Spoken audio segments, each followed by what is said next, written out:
ஆசைப்பட்டே இருக்கிறதுனால கொஞ்சம் லேட் ஆகிட்டே இருக்குது போல் இந்த விஷயம். இப்படிலாம் பேசினேன். எல்லா ஃபுட்டும் அவைலபிளாக இருக்கணும் கடவுளே.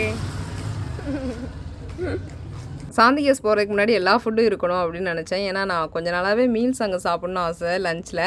ஸோ அதுக்கப்புறம் வந்து தம்பி என்வி சாப்பிட்ணுன்னு சொன்னதுனால வளர்மதி போனோம். அங்கே பயங்கர ரஷ்ஷு. ஒரு 70-80 பேர் நின்றுட்டுருப்பாங்க. டைனிங் டேக்கவே எல்லாருமே நின்றுட்டு இருந்தாங்க. ஸோ இதில் ஒரு 1 hour வெயிட் பண்ணுற மாதிரி இருக்கும்னு சொல்லிட்டு அப்படியே ஹரிபவன் தான் சூஸ் பண்ணேன். அங்கே போய் பார்த்தா அங்கே அதை விட ரஷ்ஷாக இருந்துச்சு. போச்சு இன்றைக்கி டேயே அவ்வளோதான் அப்படின்னு நினச்சேன். பட் போய் ஒரு 5 minutesலேயே வந்துட்டு சீட்டு கிடச்சிருச்சு. அதுவும் சோஃபா சீட்டாகவே கிடச்சிருச்சு, தனி டேபிள் மாதிரி. அப்பாடா ரொம்ப ஹாப்பியாக இருந்துச்சு. அதுக்கப்புறம் வந்து போய் ஒரு 5 நிமிஷத்துக்குள்ளே ஃபுட்டுமே கொடுத்துட்டாங்க. யாரா நீங்கள் பர்ஃபெக்ஷனில் பர்ஃபெக்டாக இருக்கீங்களே அப்படின்ற மாதிரி இருந்துச்சு. ஸோ எல்லா டேஸ்ட்டுமே செம்மையாக இருந்துச்சு. அதுக்கப்புறம் எனக்கு ஒரு பழக்கம் இருக்குது. நான் ஏதாவது ஒரு ஃபுட்டோ இல்லை சம்திங் எல்ஸ் எனக்கு பிடிச்ச மாதிரி ஏதாவது ஒரு விஷயம் நான் ட்ரை பண்ணேன்னா அதை அடுத்த டைமும் ஞாபகம் வச்சுப்பேன்.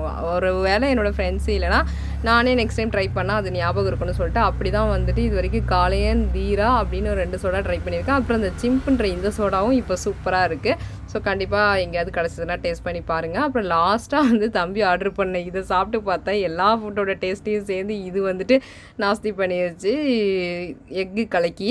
அப்புறம் இந்த ஃபுட்டு என்னன்னு எனக்கு தெரியல மக்களே. இதை ட்ரை பண்ணணும்னு நினைக்கிறேன். இது நல்லா இருக்குமா இல்லையான்னு கமெண்ட்டில் சொல்லுங்கள். அப்புறம் இளநீ மட்டும் குடிச்சு முடிச்சு சண்டையும் ஓவர் பண்ணிக்கிட்டேன்.